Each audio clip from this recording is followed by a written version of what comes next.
right. This is your host, Tim Winders, and we got a fun episode that we're going to be recording today. First thing I do want to say, though, is that I just want to ask all of you to continue engaging with us. We are right now, as we record this, we're doing it on Instagram. We're also doing this on Facebook, but doing live on both of those platforms. And we just want to engage more with our audience, people listening in, especially with the topic that we're talking about today. I'll get to that in just a moment. If you're listening in and you have not visited our webpage, please go do that when you get the opportunity. You don't have to stop it now, but please go do that. We are seekgocreate.com. That's seekgocreate.com. And you could go there, check out all the episodes. We've got detailed notes on all of our episodes. And you could go back to the beginning, and we're well over 100 episodes now. And we're excited about all we've been able to create and do there. And that's a great resource for you. You can also give us your best email address when you go there and just stay updated on all that we are doing. So today is going to be kind of fun for me because I am going to be mashing together a bunch of stuff. And I think it's a very important topic. You know, seek, go, create, those words mean a lot to me. I've shared that before on the podcast, on the YouTube channel, and on the socials. But there are some words that also spin off from that we use. And those words are leadership, business, and ministry. And today we're going to do a deeper dive into that word leadership. And the reason we're going to do it really for a few reasons. And that is that in the work that I have done for years, in the interviews that we do on the podcast, in the consulting that I still do, and just in interaction and watching all that goes on in culture, I just recognize that we have a lot of pitfalls. We have a lot of traps. We have a lot of challenges that we all face when we talk about that word leadership. So I really wanted to take three bigger topics and really kind of bring them together in this episode and discuss leadership, people, and money. And those are some heady topics. Okay. We could really go down a lot of rabbit holes here. But what I'm going to do is I'm going to address each one of them and have just a brief conversation about each one of them. And then I'm going to kind of bring it all together as we get towards the end of this episode and talk about how I see that we need to really have the proper mindset with all of those, that if we get a little bit off track in any of those, that it could really cause some big issues, big challenges, and it can, let's just say it can do more damage than good. That might be one way of saying it. That might be a nice way of putting it. So we're going to talk, first of all, we're going to go into leadership, then we're going to discuss people, and then money. And then I've got some interesting things I want to talk about money as we wrap up and finish up this episode. But thank you for joining in. I appreciate you being here. And I think we're going to have some fun with this. So I only have just a couple of notes. So a lot of this is just Tim talking from the heart and just sharing what I believe are some things that I've learned. I think that the Lord maybe has revealed some of this to me just in experience. And so hopefully it'll be helpful for you. So let's really dive in and let's go to leadership first. And one of the things I do want to recommend, back in season 3 of Seek, Go, Create, our podcast, we did a deep dive. I think there were 9 episodes where we talked about what I titled The Ultimate Leader.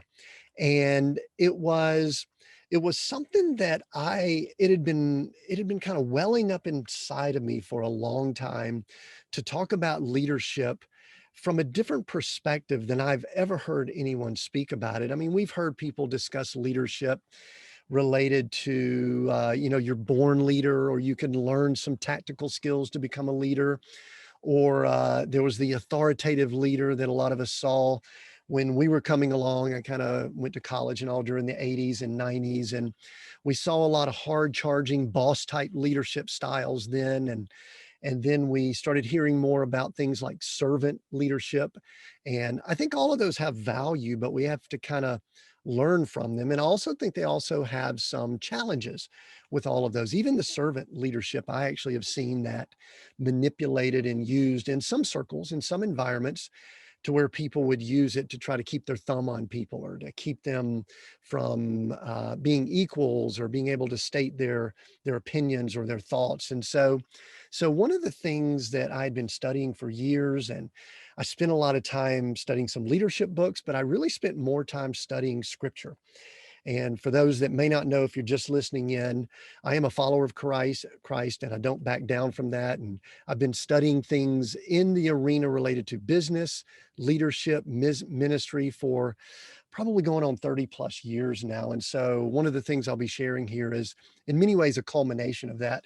If you're listening in though, and you are not a person of faith, I would encourage you to stick around. Don't let that scare you off, because one of the things that I believe that is a challenge in the world system of leadership is some of the basics that I'm going to be talking about here. So stick around, listen in, because I think there'll be some value to some of the things we talk about. But one of the things that I was mentioning is that the study that I did on leadership, I really started going down this road of what is it that we're missing in leadership. And there was a word that just kept coming to me. And I think it was in studying scripture, but it was also just something that I didn't see that much. And it was a word called stewardship. And so I began really looking at what would a steward leader be. And I'll tell you, there's a lot of examples in scripture. We don't see a lot of examples in the real world, but I believe we need to see more examples of it. Let me explain what I mean by that. I actually, in this season 3 that we did with leadership, talked a great deal about what I really think the definition of leadership is, or at least it is for me. And so I'm going to share it with you. And the definition that I love to use for leadership is this: that a leader is a steward or a caretaker or an overseer of all that they had been gifted with. And if I'm in a spiritual setting, I'll go ahead and say it's all that God has gifted you with. It's people, it's resources, it's things, it's possessions, all of the things that you have been blessed with. You are a steward over those things. And that to me is what leadership is all about. It's not ownership. It's not that you control or you have total lordship over things. You have been given a gift. And let me give you a few examples of that. I can't get to my phone because I've got it on Instagram here, but let's use something like my glasses case. Okay. For those that might be watching in, I've got it holding in my hand. This is something that most people would say that they own this. But one of the things that I say is that really, if you study how life works, we can't take things with us. We really only have things for a short period of time. And yes, we might have the deed to property or vehicles, or we might claim that we have ownership over certain things. But I'm just going to take it to another level there. I believe from a spiritual standpoint, I believe from a practical standpoint, we are all just guardians, caretakers, or stewards over these things. And I'm holding this glass case as an example. I may have it for a year, 2, 3, maybe 10 years or longer, but there'll eventually come a time that I won't have it. To me, I look at it as a gift. These glasses, I would rather not wear them, but this glass case, it helps obviously to keep the glasses protected, but I am just a steward over that. Now let's take it to another level because we're going to talk about people in just a moment. I've been married now for over 32 years. I don't own my wife. She is a gift to me. As the time of recording this, it's her birthday, by the way. So happy birthday to Glory. But I am just a steward over and a caretaker over that relationship. Same way with my children. I'm now a grandfather. Same way with our granddaughter. So the reason I bring all of that up, and I've studied leadership for a long time, I have never seen discussion and description of leadership from the standpoint of being a true and pure steward or caretaker over the gifts that you've been given. And the reason that I bring that up right here at the beginning is, to me, that is the mindset that sets us up for what I would call a true kingdom or godly or ultimate leader, is the term that I used back in season 3, so that you could be truly effective and do what I believe we're called to do and lead in a way that shows caring and compassion and love in all that we do. And so to me, that's why I also believe that everyone is a leader. See, I know some people might be listening in, and I had someone that did this at one point. They go, "Oh, I saw you talking about leadership, and I see you do that on your podcast and your YouTube channel. And, I don't really consider myself a leader, so I didn't really listen in." Well, I talked to this person a little bit more, and they shared that they are the matriarch of a pretty good sized family, and they also are a caretaker for a few people in their family that have some health challenges. They also run a pretty large piece of property with a farm, and they do a lot of the stuff that's important there. And the more I heard it, I said, "You're more of a leader than 90% of the people out there, because look at all of the gifts, all the blessings, all of the things that you are a caretaker of, that you're a steward over." And so we had the conversation. She goes, "Yeah, I might see that." So even if someone's listening in and you're a young person and you may not have many things that you own, or you don't consider yourself in a position of authority, or that you're not over people, I believe you're a leader, because I believe you're being either prepared for certain roles, or you already have things, you already have people that you influence, you already have blessings that you steward over and care for. I mean, even if it's as simple as your car. And I remember the first car I had, I joke about this quite a bit. It was a 1974 Vega, and I just dated myself. A lot of people don't even know what a Vega is. It would cost me $400. And listen, it used more oil than it did gas. I tried my best to take care of it, but I will tell you one thing that I did. I kept that car, even though it had a lot of Bondo and rust on it. I kept it as clean as I possibly could. And to me, that is an aspect of being a leader. I tried to be, as best I could, a good steward over that vehicle. And so, one of the things I just want to encourage anyone that's listening to this is that you are a leader. I truly believe that, because I believe that everyone that walks this earth, that you're called or that you're assigned to do certain things. And we in our society and culture, we try to rank certain leaders as more important than others, maybe the political leaders, or people that have large organizations, or people that have large companies and things like that. I don't know that I believe that. I think that there are people that are possibly taking care of someone with a health challenge, and that might be the only person you're interacting with. But that's the blessing, or that's the assignment that you've been given for right now. And I believe if you embrace that with the right attitude, the right mindset that we're talking about here, then I believe you are as much, if not a bigger leader, better leader, more of an ultimate leader than someone who's running a corporation with 25,000 people. I believe that with all my heart. So I want to encourage you and hopefully uplift you with this message and this teaching, that you are a leader. And from a spiritual standpoint, there's scriptures that say the first shall be last in the kingdom of God, the last shall be first, and things like that. And I think that might be what the Lord was talking about, that there'll be people that we think they're important in today's world, but when we get to the next level, the next realm, whatever it is, we will find out that there was, an elderly woman that took food to her neighbor every single day for 20 years. And no one really knew her name other than that neighbor got food from them. And we will find out that they will be elevated to a leadership position, because they did it out of the limelight, they did it quietly, and they did it obediently. So that to me is the mindset of a leader, and that is this: stewardship, not ownership. You don't own anything.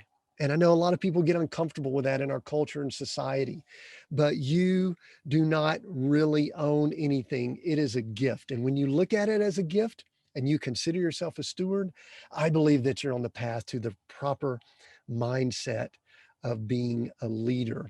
And so be mindful of that. I also just want to say, about leadership. Beware of what I call the cult of leadership. And this is going to be possibly controversial here, but in the culture that we're in today, in business, which I operate a lot in business, in ministry, which I operate in ministry, there appears to be some people that want to idolize and put people on pedestals, in my opinion, more than we probably should. And listen, this is Tim talking here.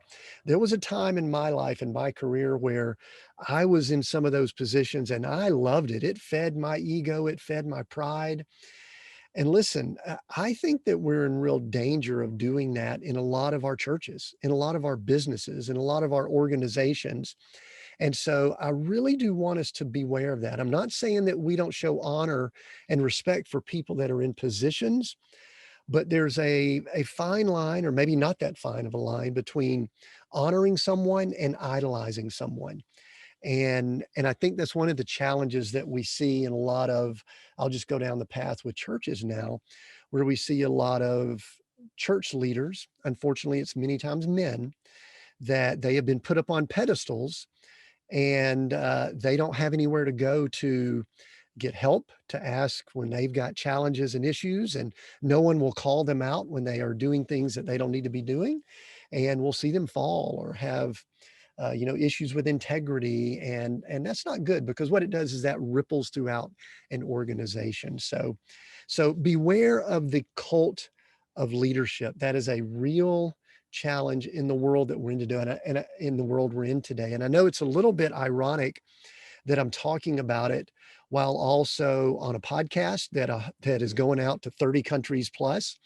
And I'm also recording this on Facebook Live. We're recording video that's going to also go on YouTube.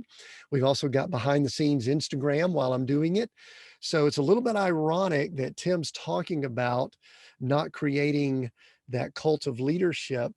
But I'll tell you just real practically that every morning when I spend time in prayer and I mention to the Lord, Lord, do I want to share some things today? Do you want me to teach and do some things? And the Lord will tell me this. He goes, I want you to share, not sell, and I want you to inspire, inspire instead of try to influence.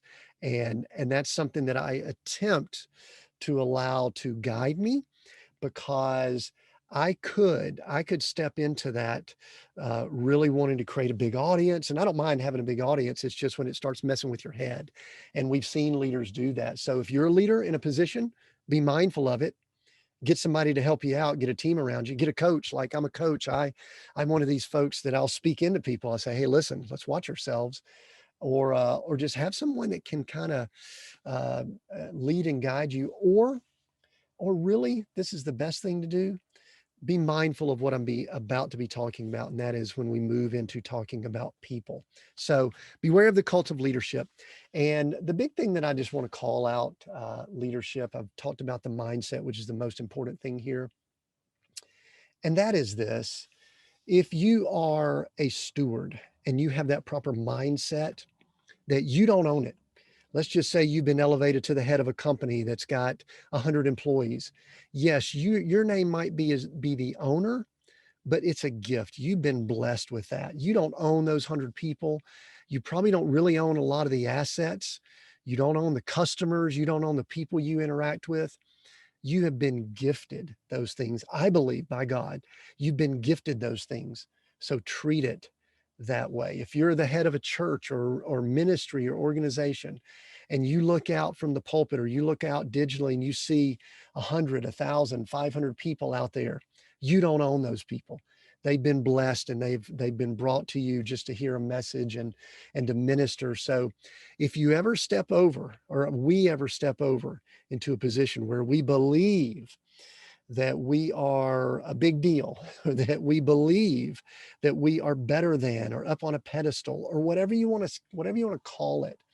If we believe that we own and these are my people, then I think that's the beginning of a challenge where we could start to see, and I'm not wishing this, I've just observed it, issues with integrity, issues with hypocrisy, issues where a leader falls, issues where a leader goes down a path that is detrimental to not only them and their family, but also others that may have been following. So be mindful of that. So, number one takeaway from leadership is the mindset of a leader is that of a steward.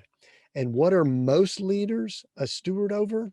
The next big category, let's talk about people, because there are many definitions of leadership that people use. And I'm not going to argue over definitions of leadership.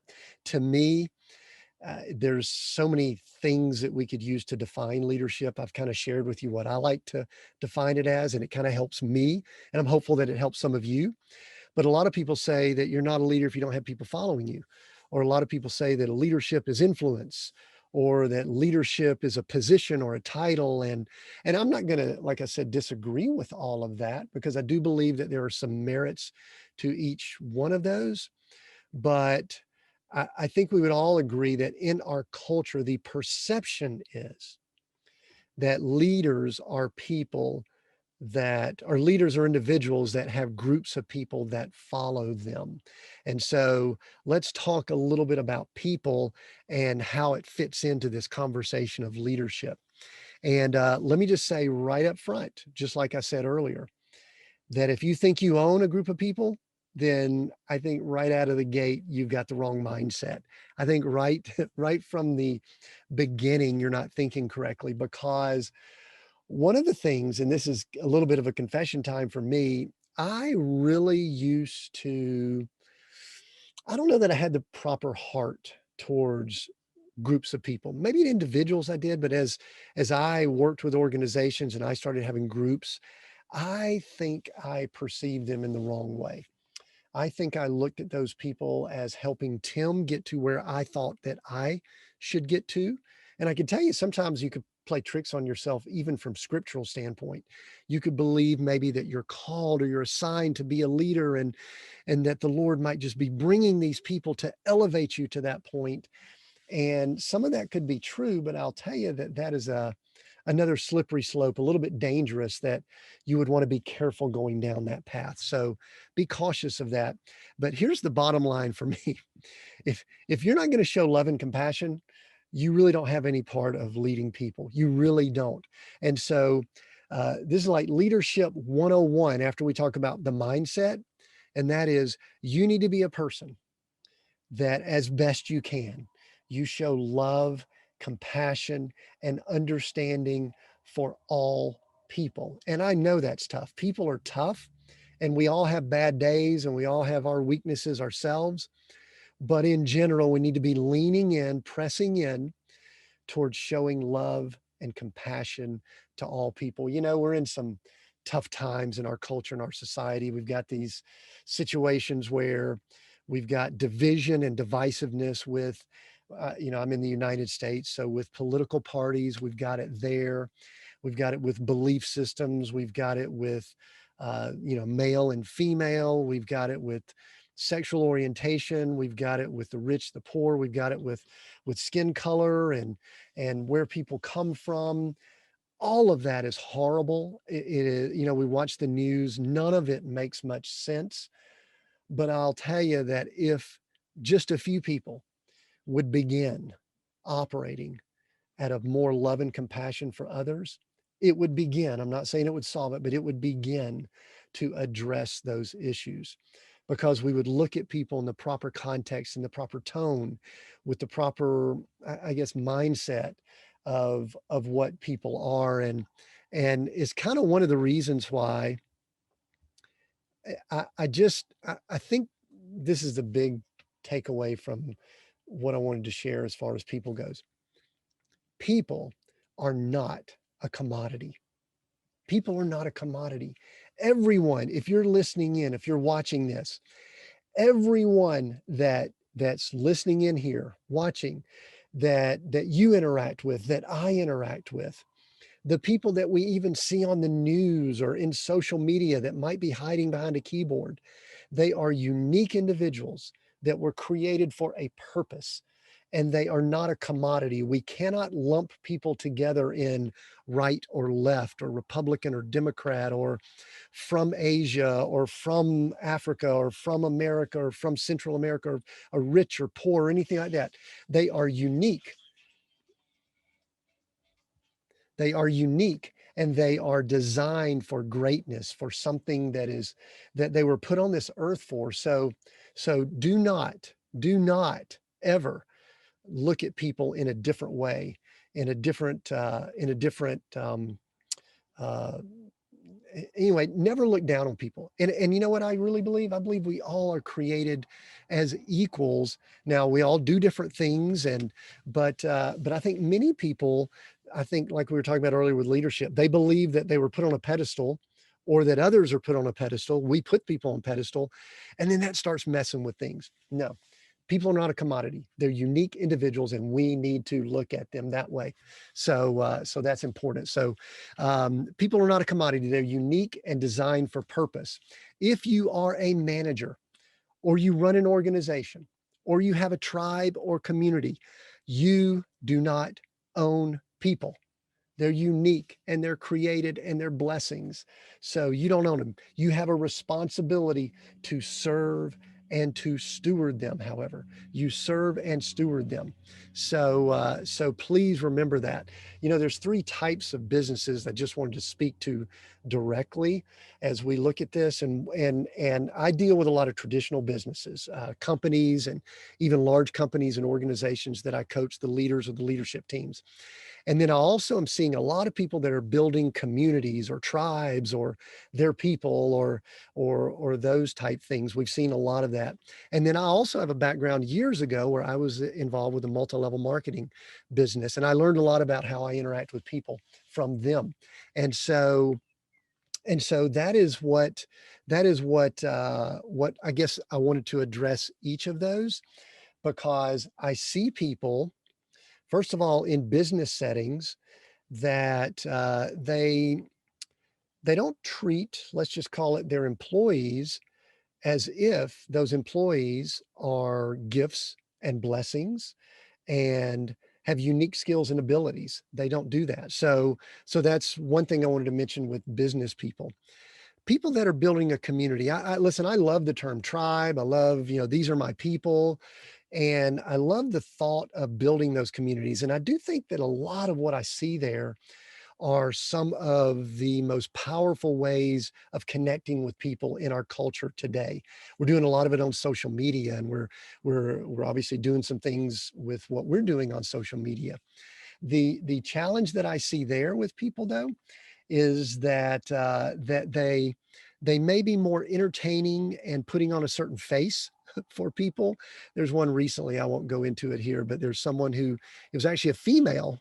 We see a lot of situations with males, but it was a female that had a very large following, and she built the following off having a successful marriage and, a little bit of her faith and things like that. And so when she left her husband and had issues with her marriage and started doing some things that didn't just line up with that level of integrity, she actually got ticked off at some of her followers. And anyway, it just was an example to me that of someone that wasn't really perceiving that tribe or community as being a gift that she had been given, that she needed to shepherd and steward over that.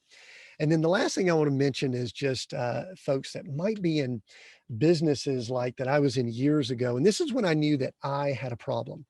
And this is one of the paradigms that I needed to shift as I talk about what we're talking about here. I was in a multi-level marketing business, and I was a good guy, nice guy. I was a follower of Christ at the time, or at least I was a young Christian. And you sponsor people in that business, and the better they do, the better you do. And so I was doing all the things I thought I was supposed to do, but I realized early on that there was a little bit of a challenge. And the challenge was this: I looked at people as if they had dollar signs on their forehead. And you know what? What that meant is I didn't treat them with the compassion, the love, and the understanding that I needed to. I did that as long as they were doing the things that they needed to do to help. I thought it would help them. It would, but it did help me with my bigger goals. And that's a big challenge in leadership, just so everyone knows. I repent for it. I apologize for it. I wish I could call up a few people and say, hey, I'm sorry that in the early 90s when we were working together in this, I pushed you to do this, or I tried to manipulate you or whatever. But that is not the way to look at people. Don't look at people with dollar signs on their foreheads. Don't look at people at what they can do for you. Serve them, love them, have compassion and understanding for them. Consider, and listen, I'm speaking to me as much as I am to anyone else. Consider everyone that comes into your life as a blessing, as a gift, and attempt to treat them that way, especially your spouse, your children, your parents, and all of those. Just treat them with that compassion and that understanding. And you know what? Then I believe you'll be going down the path of sowing the right seeds, of sowing the seeds for that mindset of stewardship that we talked about earlier with leadership. So anyway, so I shared about putting a dollar sign on that. And so that's important. Now, the last thing that I want to wrap up here, and I am watching my time because at the bottom of this hour, I've got to jump on something else, but I wanted to kind of merge this into money because when we talk about leadership, the two things that kind of mess us up are people and money. And we've talked a little bit about people. So let's move over into money. And, money can really throw a wrench into. I just mentioned it. I considered people to have dollar signs on their foreheads. That's not a good thing, by the way, but I consider them to do that. So let's talk about money. Money is a tool. Okay. It is nothing more. It is nothing less. It is a tool. The challenge in our culture, in our world, in our society, in leadership and business and ministry is that we really, like a lot of things, we put that tool high on a pedestal. And when we do that, it starts messing with us, just like when we have challenges interacting with people. And I just want to say that the mindset for money has changed so much for me. And it really changed when I started using something called a storehouse principle that I'm going to talk about in just a moment as we wrap up here. But before I do that, I want to say that what I used to do, and the reason I probably had, dollar signs on people's forehead was that I was chasing after money. I don't know if it was because of the way I grew up. I don't know if I just wanted to succeed because I was a child of the 80s. I don't know if I just perceived that that was what success equaled in our culture. All of those things, we see people that do that. So I'm not that unique or different than others. But one of the things that we see is that when you inject money into these discussions, people can start acting differently. Someone could be a certain type leader or a certain type person or have a certain level of integrity as long as they're at a certain point. But then when all of a sudden too much money enters the equation, all of a sudden they start acting differently. Or if they've got some money and all of a sudden their flow of money drops below a certain amount, we've seen a lot of people like that in the last year or more as, we've had a worldwide pandemic. We all of a sudden start seeing people that they just act a little bit differently when money's tight. They might compromise, they might cut corners, they might do things differently. And I've shared this before. I learned a lot about myself. My wife and I learned a lot about ourselves when we were making a good bit of money with our businesses that were doing well. And then we learned a tremendous amount about who we really are when all of a sudden we didn't have much after the downturn in 2008. So that's the reason I believe it's important to discuss money. And it's so important to perceive that money is not ours. The exchange of value, it's not ours. It is just part of what we do in culture.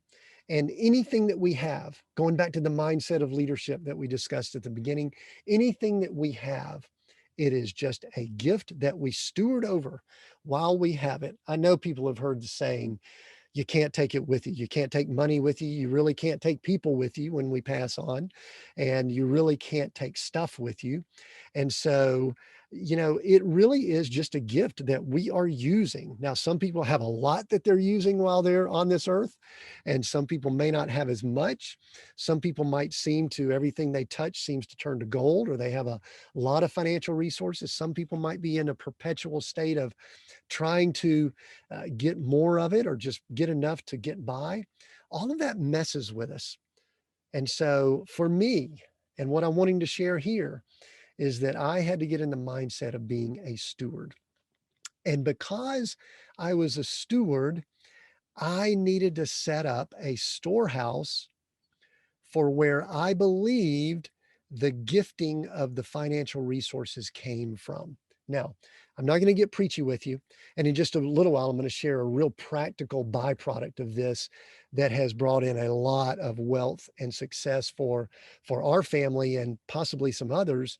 But I'll share that in just a moment. But a number of years ago, when we started getting back on our feet, we'd been studying something called the storehouse principle, and it's in the Old Testament. And a lot of people talk about putting money in savings. And I may go into more detail on this in another episode or another teaching. But what it basically is if you believe that you've been given a gift of something, of financial seed, financial resources, then you should set aside in a storehouse to recognize that you've been given that gift.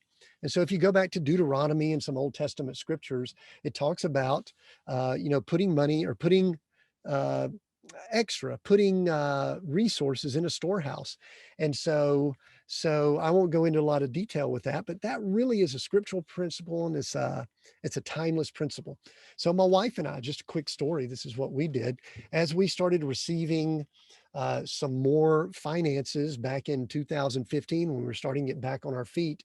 For every dollar that came in, we put a percentage in what we called our storehouse, and it was just a bank account that had the name storehouse on it.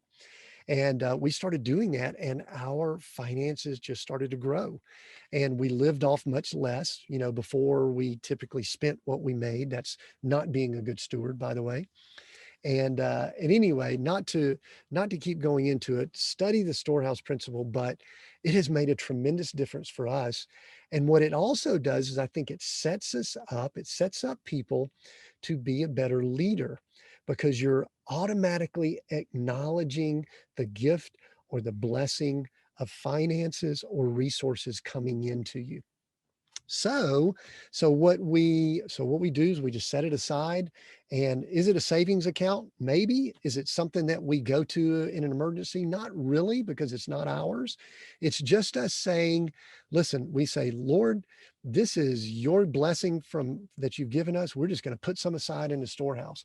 And what it's done is it's just opened up so many doors for us, and just made so many things just really, really, I guess it's just kept us in a proper perspective, might be the best way of saying it. And I want to go back to how I started this, and that is the mindset of a leader. Because as a leader, if you're using money, if you're using people, if you're using stuff to get ahead, then it's my belief that you're going to have some short-term success. Success as the world might call it, but I'm not sure it's going to be long-term. But if you are looking at things as a gift, as a blessing, and you're acknowledging it in the proper way, you're treating people with love and compassion as you should. You're treating your finances and your resources properly by setting up things like a storehouse, or putting things aside, or spending much less than you bring in so that you do have extra resources to do things like invest and work with other things, and or bless people or help other people. To me, just observing leadership and what we're seeing in the world, and me coaching and working with a number of people, that is such a better formula for leadership. It's one of the reasons why I taught on The Ultimate Leader back in season 3 of the podcast. And that was really the message that I wanted to get across here. And that is the mindset of a leader. So the mindset of a leader is this: you're a steward, you're not an owner. The mindset of a leader is that anything you have is a gift, and you need to treat it that way: people, resources, things. So I'm excited I was able to share this with you, and we'll talk more about probably the storehouse principle in the not too distant future. but do a study on it. Go, for those of you that are followers of Christ or that you study the scriptures, go study Storehouse Principle there. And there's some books and things out there. Or if you want to continue the dialogue down in the comments of either YouTube or Facebook or Instagram or any of the socials, then we could do that there. That'd be actually a fun thing to do, just to continue that. But with that, I want to begin wrapping this episode up. And this was a solo episode. And the next episode that we do, that for those that are listening to the podcast, is going to be a little bit different. And it's because of something that kind of spun off from the Storehouse Principle that my wife and I set up back in 2017. And this is, I'm going to go ahead now and promote a little bit our next episode for those listening to the podcast, expecting it to release in early June. I actually was spending some quiet time and really felt like I really felt like the Lord wanted me to learn more about cryptocurrency and things like that. And I know some people know some things about it, some people don't. This is related to the topic, okay? And I don't think I ever would have pursued that on my own, but I started learning about it. This is back in 2017. And we did a few things with it. And for anyone who kind of can look at it, can know roughly what's happened there. And we just did it basically out of one of our investment storehouse accounts, because we considered that money a gift. And we just kind of set up some things there to do some investing and just learn some more about this thing called cryptocurrency. And just let me tell you, I don't know where a lot of this is going, but I'm fascinated and intrigued. And I believe from a business standpoint, from a leadership standpoint, from a spiritual standpoint, I just think it's a topic that we need to know a little bit more about. So with that, next week on the podcast, I'm going to be interviewing Joel Comm. And Joel Comm runs a podcast. It's wildly successful, called the Bad Crypto Podcast. And we are going to have a conversation about cryptocurrency, the blockchain, yes, Bitcoin and other things related to it. But you want to tune in and make sure you listen in on that, because we're going to break it down 101. For someone who knows nothing, we're going to cover that. We're also going to cover some ways that maybe someone could just check it out if you haven't checked it out yet. And then finally, for someone who is really into it, wants to learn a lot about it, I think we're going to discuss that too. We're not giving investment advice or anything like that, just having a really cool discussion about something that is really taking up a lot of space in our current culture. So listen in, follow us on all the channels and watch what we're doing, because next week, for those listening on the podcast, we're going to be going into cryptocurrency. We haven't done that yet on Seek, Go, Create, but we will be doing that. So with that, I hope this has helped you learn more about leadership, people, money, and how it all comes together. Please share this episode. That is the way that more people are exposed to what we're doing with this podcast than anything else. I appreciate you sharing all that we're doing. You could do that. We're on Instagram, we're on Facebook, we're on LinkedIn, and we're also on Twitter. We're now on YouTube. So check us out there or wherever you like to consume your content. We're on all the podcast platforms too. And just thank you for joining us. I appreciate it greatly. And until next time, continue being all that you were created to be.